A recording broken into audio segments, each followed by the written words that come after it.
Morning students. हमारा chapter जो चल रहा था चैप्टर नंबर 5, जिसके अंदर हम पढ़ रहे थे the print culture and the modern world के बारे में।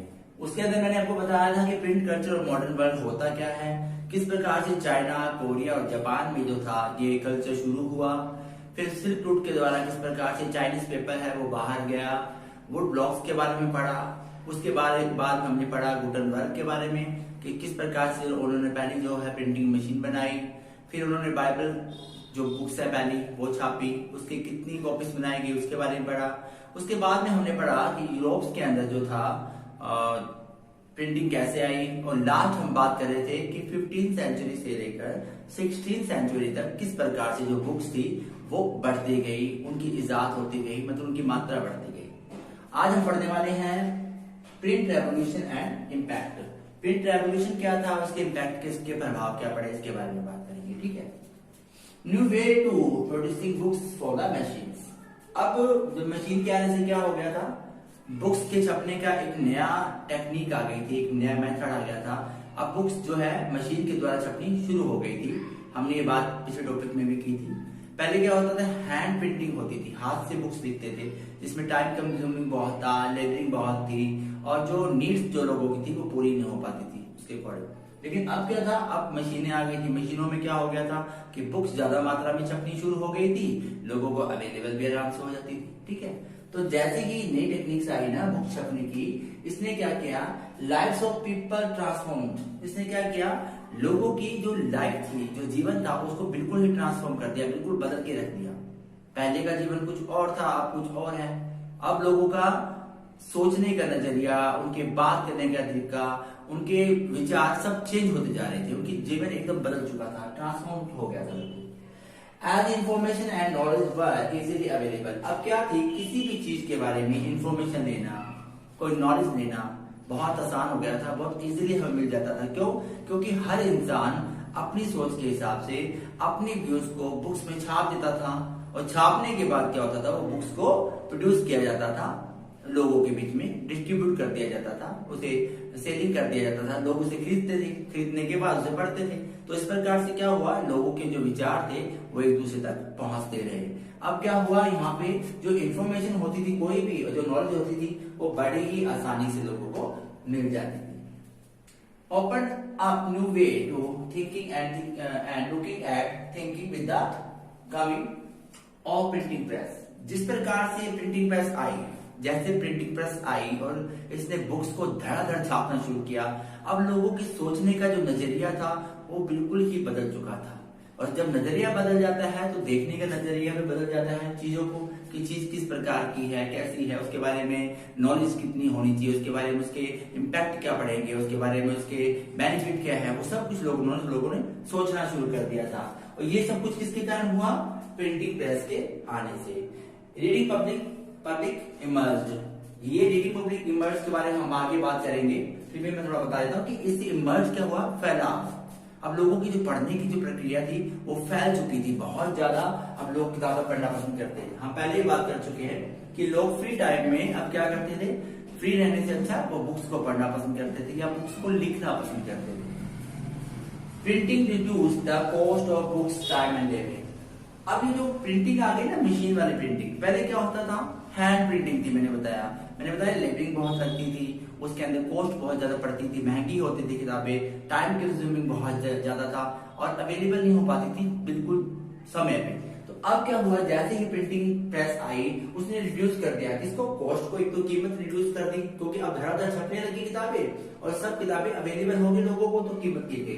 दूसरा क्या था, टाइमिंग एंड लेबरिंग। अब टाइम क्या था, पहले लोगों को कोई बुक्स पाने के लिए उनको टाइम लगता था, क्योंकि हैंड प्रिंटिंग थी, हाथ से छापनी पड़ती थी। लेकिन अब मशीनें छाप रही हैं, आपको जितनी बुक्स चाहिए जब चाहिए आपको मिल जाएंगे, तो टाइम बच जाता है। लेबरिंग, पहले क्या करते थे कि एक बुक्स को छापने के लिए, एक जैसी कई बुक्स छापने के लिए बहुत सारे कारीगर को हायर किया जाता था, तो वो बुक्स को छापते थे, फिर लोगों तक पहुंचती थी। अब क्या था, एक बुक को छापने के लिए एक मशीन काफी थी, वो उसकी सैकड़ों कॉपियां निकाल देती थी। इसके कारण क्या हुआ, टाइम भी बच गया और लेबरिंग भी कम लगी। Thus more numbers of the books were printing. यही कारण था कि जो बुक्स थी वो बहुत ज्यादा मात्रा में अब छपना शुरू हो गई थी, लोगों की जरूरत के हिसाब से उन्हें मिलना शुरू हो गई थी। अब किसी प्रकार की मतलब कोई विलंब नहीं था, कोई देरी नहीं थी किसी चीज की बुक्स को बाय करने में, उसे पढ़ने में। ठीक है,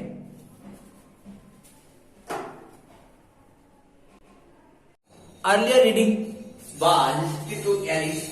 अब क्या था, जो पहले की जो बुक्स थी वो सिर्फ राज घराने के लोग ही बाय कर पा रहे थे, वो ऐसे अमीर लोग बाय कर पा रहे थे, या तो जो बहुत पढ़े लिखे थे या जो उस किताब को खरीद सकते थे। क्योंकि मैंने पहले भी बताया कि हैंड प्रिंटिंग से बनने वाली जो किताबें थी वो बहुत ज्यादा महंगी होती थी, उन्हें खरीदना बहुत मुश्किल था, और उनकी जो भाषा थी वो भी बहुत ज्यादा टफ हुआ करती थी। तो सिर्फ एलिट्स का मतलब होता है अमीर घराने के, राज घराने के लोग या पढ़े लिखे लोग जो थे उसे बाय करते थे। But common people were in oral culture, लेकिन साधारण जनता के लिए जो ओरल कल्चर था, मौखिक संस्कृति थी जो थी वो वहां पे मायने थी। कैसे?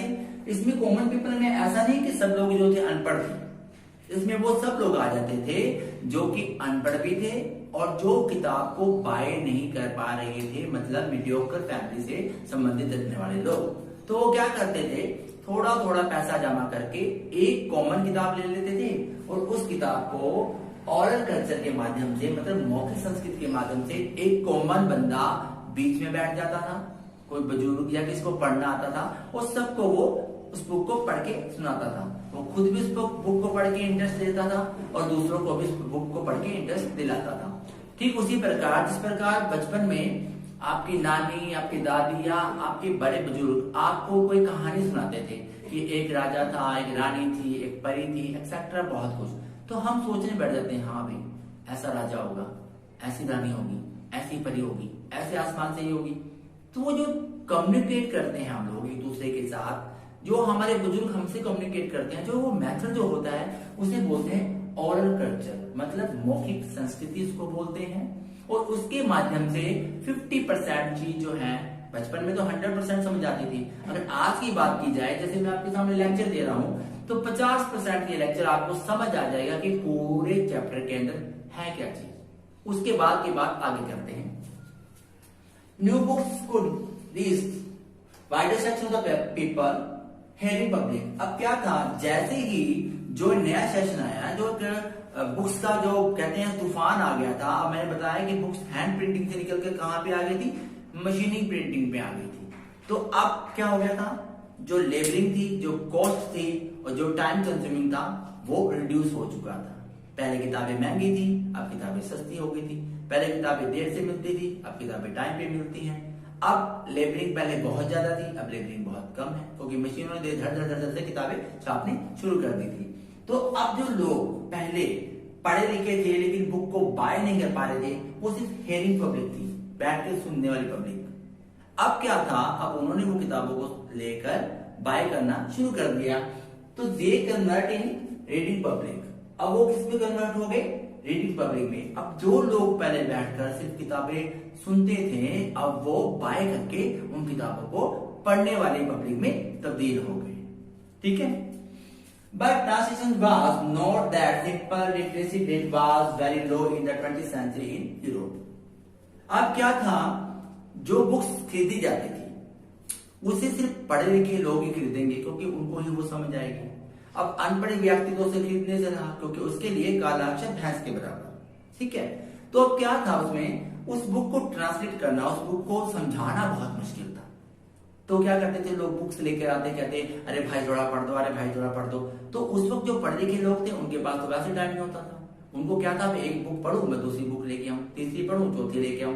तो किसी के पास फालतू वक्त नहीं था कि किसी को सुनाएगा, या फिर कोई ना कोई लालच हो कि अगर वो कुछ दे, पैसे, मुझे कुछ पैसे दो, कुछ आप मुझे मनी दो ताकि मैं आपको सुनाऊं। एक बिजनेस भी लोगों ने बना दिया था कि हम आपको बुक्स सुनाएंगे पढ़ के, लेकिन आपको हमें कुछ ना कुछ देना पड़ेगा। तो ये ऐसा एक भ्रष्टाचार भी फैल रहा था, करप्शन भी फैल रहा था, और साथ साथ में ये रीजन था कि लिटरेसी रेट जो था 20th सेंचुरी के अंदर क्या था, बहुत ज्यादा कम था। किसके अंदर, यूरोप के अंदर। क्योंकि किसी भी लिटरेचर को पढ़ने के लिए आपका सबसे पहले लिटरेट होना बहुत जरूरी है, आपका पढ़ा लिखा होना बहुत जरूरी है। अब यहाँ की दूसरी बात क्लियर करता हूँ, जब मैं आपको लेक्चर देता हूं यहाँ पे, तो उसमें 50% आपको समझ आ जाता है कि पूरे चैप्टर में है क्या चीज। लेकिन जब एग्जामिनेशन में आप बैठोगे, एग्जाम में आप बैठोगे, तो उस वक्त जो मैंने आपको बताया या जो मैंने आपको लिखवाया, उसको आप तभी लिख पाओगे जब आप लिटरेट होगे, जब आप पढ़े लिखे होगे।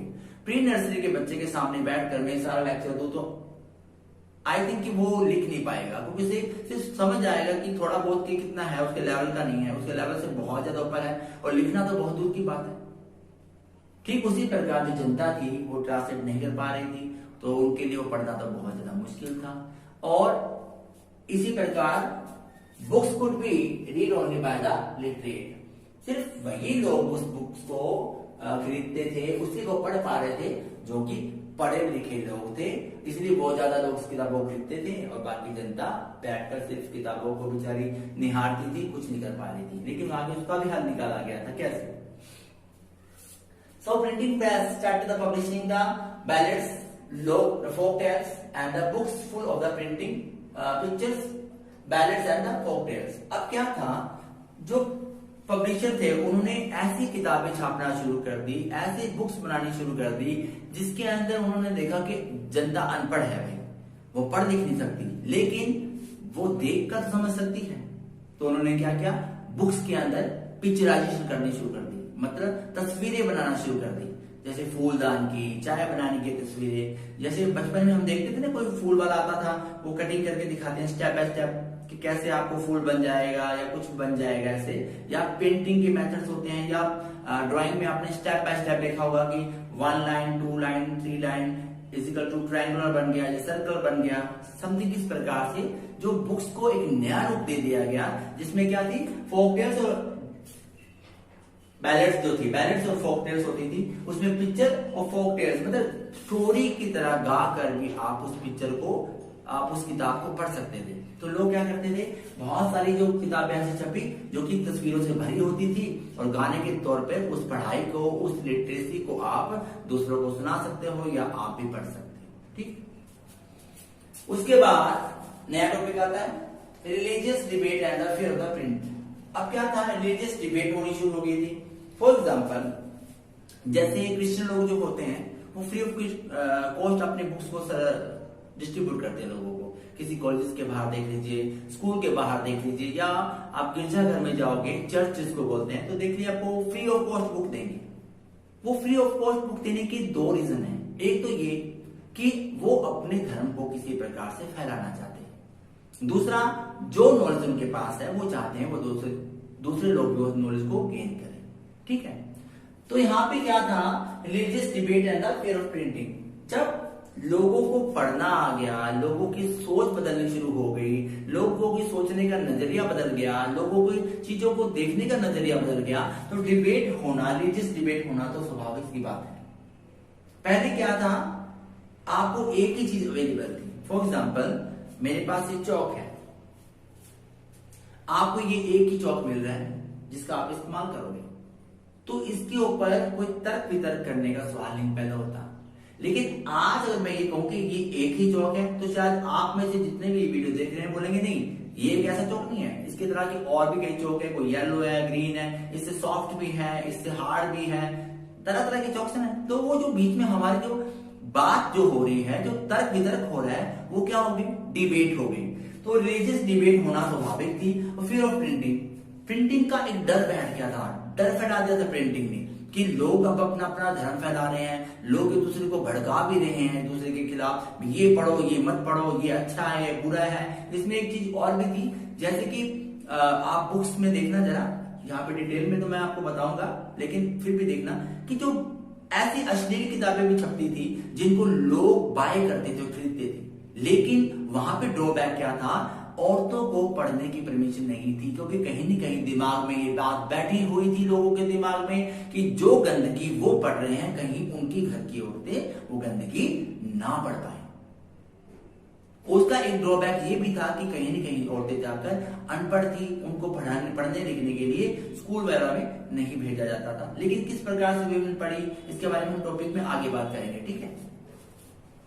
Printing creates the possibility of the wide circulation of the ideas introduce a new world of the debate and discussion. Printing ने एक नए वर्ल्ड को इजाद कर दिया, एक नए समाज को बना दिया, जहां पे क्या था, न्यू आइडियाज इंट्रोड्यूस हो रहे थे। लोग अपने अपने आइडियाज को जो इंट्रोड्यूस कर रहे थे, लोग अपनी थिंकिंग के ऊपर जो किताबें छाप रहे थे वो हो रही थी। अब लोगों के सोचने का नजरिया बदल चुका था, लोग पढ़े लिखे ज्यादा हो गए थे, जिसके कारण क्या हो गया था कि ऐसा वर्ल्ड बन गया जिसमें डिबेट और डिस्कशन होती थी।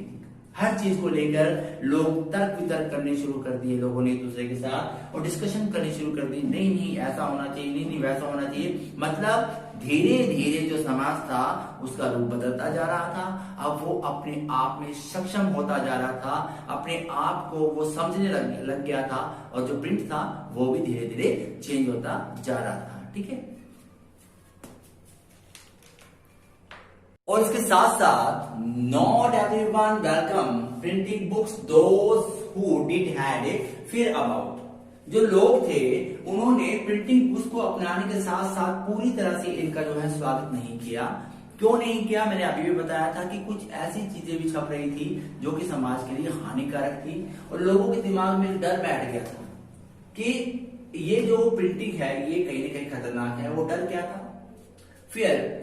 If there was no control over what was the printing, rebellious thought might create the also irreligious thought might also spread। उन्होंने देखा कि अगर इसको कंट्रोल नहीं किया गया छपने को, तो कुछ ऐसा ना छप जाए, कुछ ऐसे रिबेलियस थॉट का मतलब है गंदे विचार, कुछ अश्लील चीजें समाज में ना फैल जाएं, या कुछ हिंसक चीजें समाज में ना फैल जाएं, जिसके कारण लोगों में हिंसा फैल जाए, वो गंदगी फैल जाए, अश्लीलता फैल जाए। और ऐसा ना हो कि ये जो फैलाव है इतना ज्यादा हो जाए कि जिसके कारण बाद में समाज का जो रूप है उसे बदलना बहुत मुश्किल हो जाए। ये डर लोगों के बीच में बैठ गया था कहीं न कहीं जाके, और ऐसा हुआ भी। In 15th century religious reformer Martin Luther brought the 95 thesis. अब 15वीं शताब्दी में क्या हुआ, एक रिलीजियस रिफॉर्मर थे जिनका नाम था मार्टिन लूथर, जिनका नाम था, उन्होंने 95 थीसिस लिखी थी, अपने विचार लिखे थे किसी चीज को लेकर। वो विचार क्या थे बताता हूं। उन्होंने क्या क्या क्रिटिसाइज किया, many practice for the rituals of the RCC. Church के अंदर जो लोग प्रैक्टिस कर रहे थे, जो चर्च के नियमों का पालन कर रहे थे, लोग चर्च के नियमों को अपनाकर कुछ नया करने वाले थे, उनको मार्टिन लूथर ने क्या किया, चैलेंज कर दिया। उनके नियमों को, चर्च के नियमों को क्या कर दिया, क्रिटिसाइज कर दिया कि तुम्हारे नियम जो है वो ऐसे हैं, ऐसे नहीं होने चाहिए, और मैं चैलेंजेस द आरसीसी का मतलब था रिकॉर्ड रोमन कैथोलिक चर्च जो है, इसका फुल फॉर्म है, शॉर्ट फॉर्म में आ सकता है, तो आप इसका ध्यान रखिएगा। तो मार्टिन लूथर ने क्या किया, challenge the church debate on the his idea.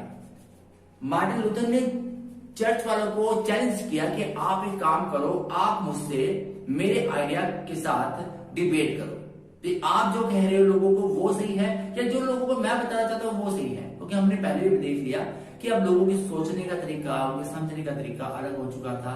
समाज में हर इंसान अपनी बात रखने लग गया था। ठीक उसी तरह मार्टिन लूथर ने भी क्या किया, रोमन चर्च में जो लोग प्रैक्टिस कर रहे थे, जो रिचुअल्स जो लोग थे, उनके ऊपर उन्होंने क्या किया, एक तर्क छोड़ दिया कि आप अपने विचारों को लेकर जितना सहमत हो, मैं उनसे असहमत हूं, आप मेरे आइडिया के साथ उन विचारों को लेकर मुझसे डिस्कशन करो, मुझसे बहस करो, तर्क वितर्क करो, मैं तुम्हें चैलेंज देता हूं, ओपन चैलेंज।